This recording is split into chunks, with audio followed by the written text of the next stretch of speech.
What's going on, Dodgers Nation? Doug McCain here. You can follow me on Twitter and Instagram at DMAC_LA. The Dodgers informed Trea Turner that they wouldn't be offering him a contract extension before this season. We're going to break down what that means in just a second. But quick reminder for all latest Dodgers news and rumors all season long. Be sure to hit that subscribe button, hit that notification bell. And if you really want to support the channel, smash that like button. And as always, some of your takes down below in the comment section. Today's Dodgers Nation question of the day. Who will be the Dodgers starting shortstop in 2023? Will they find a way to get a deal done with Trea Turner at some point? Will it be Gavin Lux? Will they look at some of the other available options? It could be Carlos Correa on the market or a Xander Bogaerts. We'll talk about those names briefly in just a second. But let me know down below in the comment section. Also, do you think he is a must-sign for the Dodgers? I want your takes down below in the comment section. Do you believe that Trea Turner is a must-re-sign for LA? Let me know down below. And for all latest Dodgers news, head over to DodgersNation.com. So you guys know I've been all about that paid trade life. I want to see the Dodgers sign shortstop Trea Turner to an extension, something in the ballpark of 8 years, $280 million. He will be 29 when he hits free agency this offseason. So he is a little older than the Carlos Correas and the Corey Seagers of the world, but he is an elite shortstop. Make no mistake about it. From the start of the 2020 season until now, he's right behind Jose Ramirez in overall F4 at 9.6. Since 2020, he's slashing 329, 379, 549 with a 146 WRC plus. He's such a dynamic player, a complete player on the diamond. He leads the league in sprint speed at 30.7 feet per second. I mean, he is lightning on the base pass, so electric. But it looks like the Dodgers are going to have a difficult time in trying to bring him back to LA. Because if you remember, a few weeks ago, we talked about his comments at spring training where he said that he was open to discuss a contract extension and that the Dodgers had approached him before the lockout began to try to touch base on where they were at about getting a potential deal done. And also, Trea Turner talked about his ability to compartmentalize and that he would be willing to discuss a contract extension during the season, which is very different from Corey Seager last year, where we know the Dodgers offered him a contract extension, but he said, hey, once the season starts, we are going to shut things down. How that ultimately turned out. Corey Seager signs that 10-year, $325 million deal with the Texas Rangers. And at the end of the day, he was a Scott Boras client. We know that they weren't really taking an extension offer that seriously. We know that Scott Boras was going to get his client to free agency and test those waters, and it worked out well for Corey Seager. He signs that 10-year, $325 million deal, and before that, the Dodgers, they traded for Trea Turner at the deadline, so they had some protection. So with him walking, they have themselves an elite shortstop for at the very least one more season. But getting back to Trea Turner, it's very, very interesting because, look, he was willing to talk about a deal, but a deal never materialized, and it just came out yesterday. It was reported by Fabian Ardaya of The Athletic that the Dodgers approached Trea Turner and told him that they were not going to offer him a contract extension before this season. This is from Fabian Ardaya's piece in The Athletic. Turner said Friday the Dodgers brass approached him in recent days to tell him no extension offer was coming before the season, all but securing he will hit free agency this winter, potentially as the top available shortstop. Turner told The Athletic he wasn't frustrated by the decision.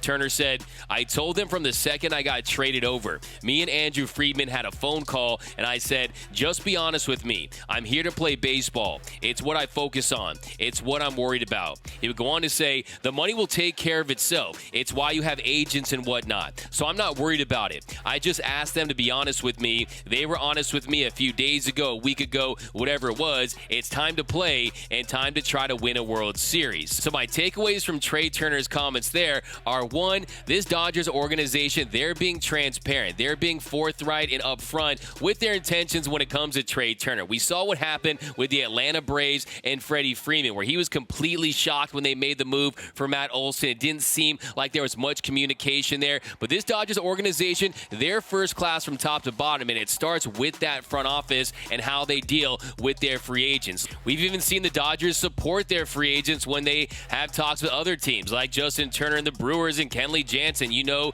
they always say that, hey, they have to do what's right for them and their families. They've also dealt with so many big stars throughout the years, even stars they haven't signed, the Bryce Harpers of the world. You saw Max Scherzer last season. The Dodgers have been in talks with high-profile free agents for years, so they know how the game is played. And I think with Trea Turner particularly, he has said that he can compartmentalize. So if things change, maybe the Dodgers could get a deal done with Trea. Now, you also wonder, too, how did the Freddie Freeman signing impact the Trea Turner talks? Because, look, the Dodgers, they made an offer for Corey Seager. Corey Seager, of course, he signed with the Texas Rangers, and they end up signing Freddie Freeman to that 6-year, $162 million deal, which was significantly less than they would have had to pay Corey Seager. So does that help them in their cause as far as money they could allocate for Trea Turner? I think the other big factor, too, is how will Gavin Lux play early on in this season, the first 30 to 50 games. Gavin Lux, yesterday, he had the big hit that really sparked the Dodgers offense, really was the catalyst for LA. He reached base 3 times. He had the 2 walks. He had the slide, which was unlike Trea Turner's. But, hey, if he's playing well, when I was down at Dodgers spring training, talked to some people, a lot of people think that Gavin Lux could be the Dodgers starting shortstop moving forward. And you consider the fact that he's under so many years of team control, he won't be a free agent until the 2027 season. If Gavin Lux can realize his star potential, then maybe we could see Gavin Lux take over at the shortstop position. So when it comes to Trea Turner's free agency, it's going to get very interesting because, look, what did Freddie Freeman say? Once you hit free agency, all bets are off. We learned that with Corey Seager as well. We learned that with Max Scherzer. That, look, anything goes when you hit free agency. And if the Dodgers can't get a deal done for Trea and they still want an elite premium shortstop that's a little more established than a Gavin Lux, they could go to the free agency market. I know there's a lot of Dodger fans out there that don't like this idea, but maybe they do pursue Carlos Correa next year, who presumably will be hitting free agency once again. He signed that 3-year deal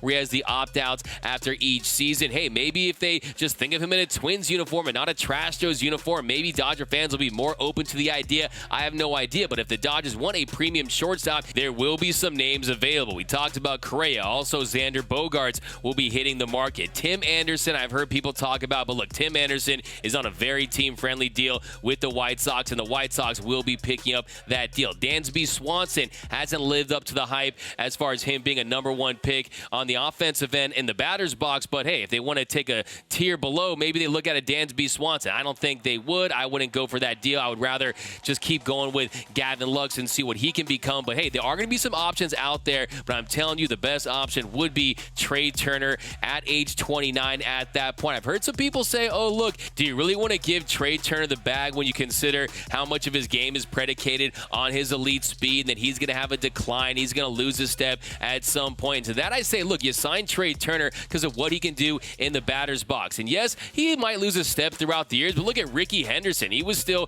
fast later in his career. And when you have the kind of world-class speed that Trea Turner has, I don't think you're going to slow down very much. And also, he's been a durable player throughout his career. So if I had my pick of those shortstops, I definitely would sign Trea Turner. Yes, there are his postseason woes, but the postseason is very fickle. We've seen players break out in postseasons and go off and then struggle in other postseasons. So look, it is a small sample size relative to their regular season career. And I still think that Trea Turner, when you look at his numbers across the board, I still think he's young enough to, he's going to have his postseason moments, make no mistake about it. And I also think if you're Trea Turner, you're in a great position considering how stacked this Dodgers lineup is. Look, he could even win the MVP this year and really cash in big time. He knows with all his protection up and down the lineup that he's going to eat this season, going to put up big numbers and get a big payday. So I do anticipate he ultimately will hit the market. Will the Dodgers sign him? Look, it's definitely more unlikely now than had they made an extension before the season, had they gotten a deal done before opening day. So it'll be very interesting, but my question to you is, who do you think will be the Dodgers starting shortstop starting in 2023? Who will be the Dodgers opening day shortstop in the 2023 season? Let me know down below. My name is Doug McCain. You can follow me on Twitter and Instagram at DMac_LA. For all latest Dodgers news and rumors all season long, be sure to hit that subscribe button, hit that notification bell, and if you want to see us post even more Dodgers content, smash that like button. And as always, think blue, bleed blue, and I'm out. out.